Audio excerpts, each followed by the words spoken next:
Bonjour, je m'appelle Yoann Triboula, j'ai 33 ans, je vis à Lens-en-Vercors, c'est un petit village près de Grenoble.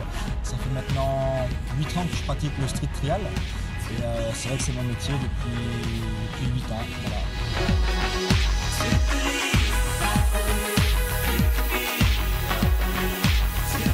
J'ai commencé en 1997, le trial pur, donc c'est le franchissement d'obstacles. Et c'est vrai que dans les années 2003-2004, j'étais attiré par cette discipline qui était un peu plus ludique, plus axée sur les figures et moins le franchissement, ça m'a vraiment attiré.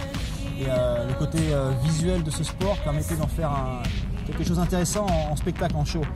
Et ça m'a permis de vivre ce sport grâce à ça, grâce au show. Aujourd'hui, je vis à l'année grâce à ce sport, grâce au street trial. Absolument.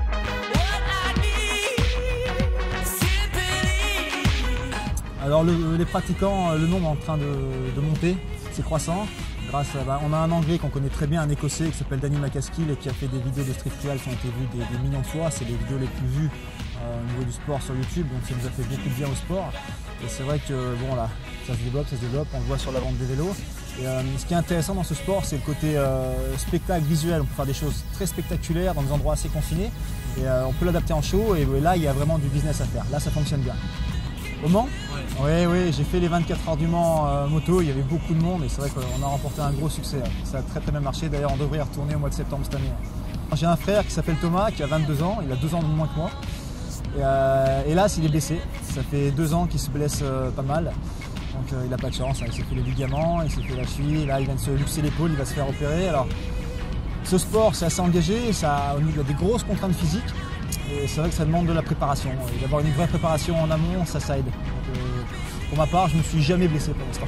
Si tu veux en faire ton travail, si tu veux en vivre, il faut rester en bonne santé. Et c'est vrai que moi, je fais 8 heures de musculation par semaine, toute l'année. Voilà, je m'arrête pas. Et puis après, je fais du vélo, mon entraînement technique. Mais ça permet en fait de se faire une vraie carapace et d'absorber les contraintes liées à ce sport.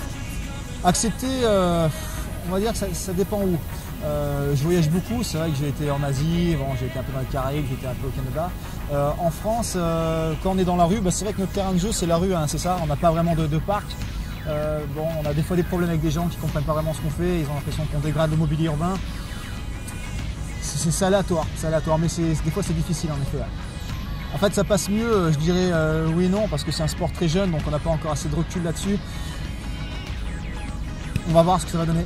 J'espère que ça passera un peu mieux justement. On est capable de monter sur des marches d'1,30 m comme ça, en faisant une extension avec le vélo, on fait des 360, on fait des whips, on fait des rotations dans tous les sens, c'est très spectaculaire et dans la rue c'est vrai que quand on voit les jeunes là qui roulent, forcément on a envie de s'arrêter et de regarder.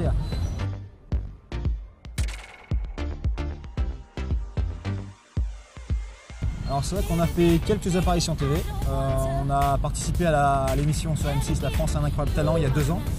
On a été en finale, on a fini 5e, donc c'était une très belle expérience.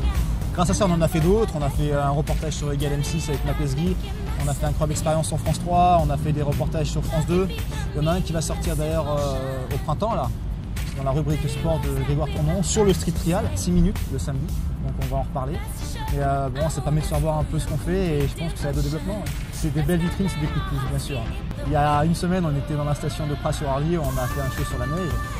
Donc c'est un peu plus aléatoire, hein. Sur la neige ça glisse, il faut s'adapter, mais ça a bien fonctionné, voilà. Gros succès sur les pistes et puis on a fait un contest le soir, pareil, beaucoup de monde, donc je pense qu'il y aura une édition numéro 2 et on va le développer. Et bientôt on va faire un show sur l'eau même, j'en dirai plus, mais on va faire un show sur l'eau à Serre-Chevalier, donc j'en parle pas trop pour le moment, mais on va essayer de faire quelque chose de sympa. Ouais. C'est très intéressant ce qu'il fait Nicolas, si vous voulez, parce qu'on est... Il y a beaucoup de street trialistes, mais on est un peu éclaté partout en France et le fait de se réunir, on voit un peu ce qui se fait de nouveau, il y a des émulations qui se créent, ça motive. Après ça permet de faire des actions un peu médiatiques, des coups de pouce comme on fait en ce moment, donc c'est bien, il faut le faire plus souvent, c'est très bien. Ah oui, là on est au mois de mars, on voit qu'il fait 18-20 degrés, c'est génial. À refaire bien sûr, je pense ça serait bien d'arriver à le faire 3-4 fois par an, mais c'est vrai qu'on habite loin tous et ça demande un peu des frais pour se déplacer. La semaine prochaine on part à Londres. Donc on va aller voir, c'est vrai qu'en Angleterre cette pratique est très développée et puis on va aller voir un peu nos amis anglais, se confronter un petit peu à eux, voir un peu ce qu'ils font, on va leur montrer un peu ce qu'on sait faire, leur montrer le matériel, on va échanger un petit peu, ça va être intéressant.